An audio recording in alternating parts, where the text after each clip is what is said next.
आनंद दिघे हे महिलांकडे वाईट नजरेने बघणाऱ्यांचा त्यांच्या पद्धतीने बंदोबस्त करायचे आणि त्याच पद्धतीने हा न्याय चिमुकल्या 2 मुलींना मिळाला आहे. हा न्याय आनंद दिघे यांचे शिष्य मुख्यमंत्री एकनाथ शिंदे यांच्या राज्यात मिळाला आहे, अशी प्रतिक्रिया खासदार नरेश म्हस्के यांनी व्यक्त केली. ठाण्यातील शिवसेनेचे दिवंगत ठाणे जिल्हा प्रमुख आनंद दिघे यांच्या समाधीस्थळावर खासदार नरेश म्हस्के यांच्यासह शिवसैनिकांनी एकत्र येऊन अक्षय चकमकीत ठार झाल्याबद्दल आनंद साजरा केला. त्यावेळी नरेश म्हस्के यांनी पत्रकारांशी संवाद साधला. कुठल्याही स्त्रीकडे वाईट नजरेने पाहिल्यास आनंद दिघे त्यांच्या काळात त्या स्त्रीला तात्काळ न्याय मिळायचा, त्याच पद्धतीने यावेळेसही तात्काळ निसर्गाने हा न्याय दिला आहे. धर्मवीर आनंद दिघेंच्या या ठाणे जिल्ह्यात जी क्रूर घटना घडली त्या आरोपीला नियतीने न्याय दिलेला आहे. आनंद दिघे त्यांचा एक शिष्य या शासनामध्ये मुख्यमंत्री म्हणून काम पाहतो. त्यांच्या काळात या चिमुकल्यांना न्याय मिळाला आहे. आज आनंद दिघे असते तर त्यांनी मुख्यमंत्री एकनाथ शिंदे यांची पाठ थोपटली असती, असे वक्तव्य नरेश म्हस्के यांनी पत्रकारांशी बोलताना केले. जे पोलीस दिवसरात्र आपले संरक्षण करतात त्यांना मारण्याचा हा प्रयत्न होता, परंतु स्वरक्षणार्थ त्यांनी केलेल्या त्या झटापटीत आरोपीचा मृत्यू झाला तर त्याला एन्काउंटर असे म्हणतात. देवाने हा न्याय दिलेला आहे, परंतु भविष्यामध्ये या प्रकारच्या घटना घडवून आणणाऱ्या क्रूर कर्म करणाऱ्यांसाठी हा इशारा आहे. महिलांकडे वाईट नजरेने सुद्धा पाहणाऱ्यांच्या हिमतीला लगाम या घटनेने घातलेला आहे, असेही ते यावेळी म्हणाले. परंतु या घटनेतील आरोपीला शिक्षा देण्यासाठी विरोधी पक्षांनी पूर्ण दिवस बदलापूर बंद केले. हातामध्ये लाडकी बहीण योजनेच्या विरोधातील बॅनर झळकावले. सत्ताधारी पक्षावर टीका केली. या आरोपीला तात्काळ फाशी द्या असे म्हणत आंदोलन केले. लोकांची सहानुभूती घेण्याकरिता संपूर्ण महाराष्ट्रात आंदोलन केले. पवारांसारखे नेते मुंबईमध्ये आंदोलन करत होते.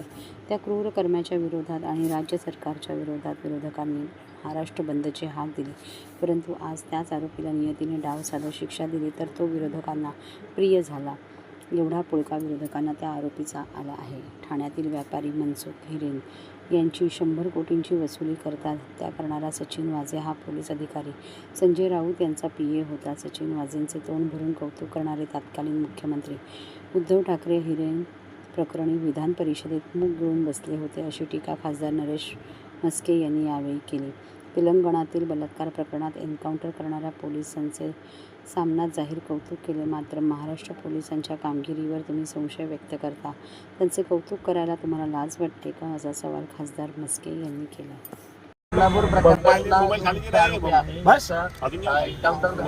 मात्र विरोधकांकडून या संदर्भामध्ये टीका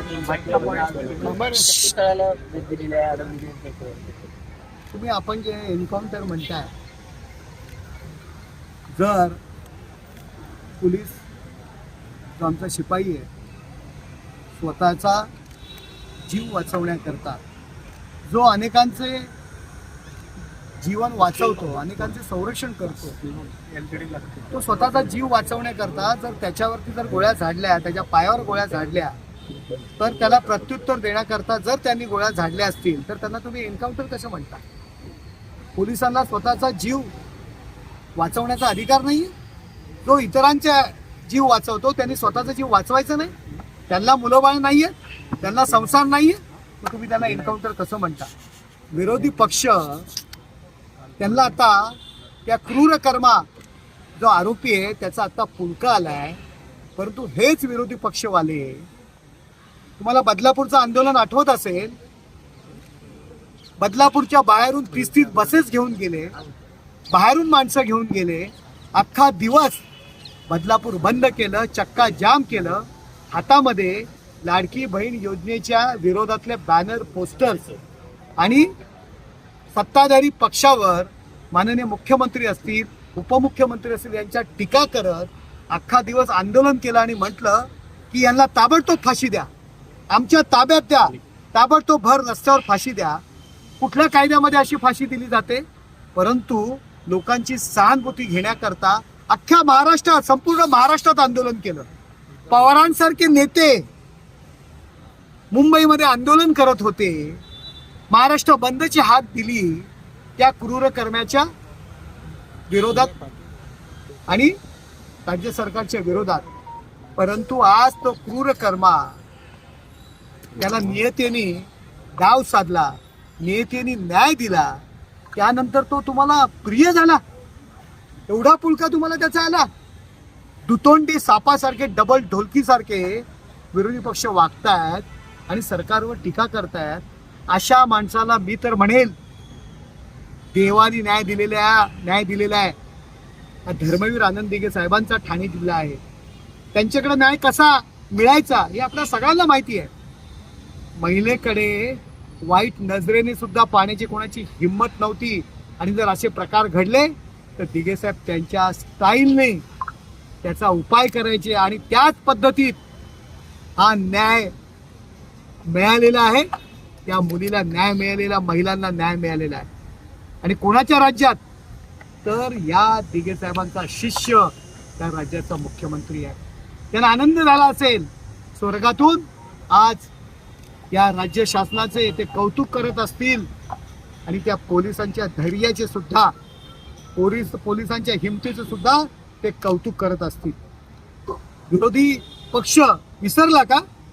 मनसुख हिरेन हा ठाण्यातील आमचा एक व्यापारी, सचिन वाले त्यांची गाडी घेऊन जातो काय 100 कोटी वसुलीमध्ये, त्याला अटक केलेला सचिन वाजे त्या मनसुख हिरेनची हत्या केली काय जाते? तो सचिन वाजे संजय राऊत यांचा पीए होता, सस्पेंडेड पोलीस ऑफिसर. तो यांची सत्ता आल्यानंतर त्याला पुन्हा कामावर घेतलं जातं आणि वसुली करता पाठवलं जातं, आणि मनसुख हिरेनची हत्या होते. तेव्हा काय गप्प बसले होते? तेव्हा कोण मुख्यमंत्री होता, कोण उपमुख्यमंत्री होता? त्या सचिन वाजेचं कौतुक विधानसभेमध्ये मुख्यमंत्र्यांनी केलेलं आपण सगळ्यांनी पाहिलेलं आहे. त्यावेळी कुठे गेला होता तुमचा विचार? त्यावेळी का नाही आरोप केलात? तेलंगणामध्ये एका महिलेवरती बलात्कार झाला, 4 पोलिसांना एन्काउंटर पोलिसांनी केलं त्या आरोपींचं. त्यावेळी ह्याच सामन्यामध्ये 2019 डिसेंबर त्या पोलिसांचं कौतुक केलं. मग आता महाराष्ट्रातील पोलिसांचं कौतुक करायला लाज वाटते तुम्हाला?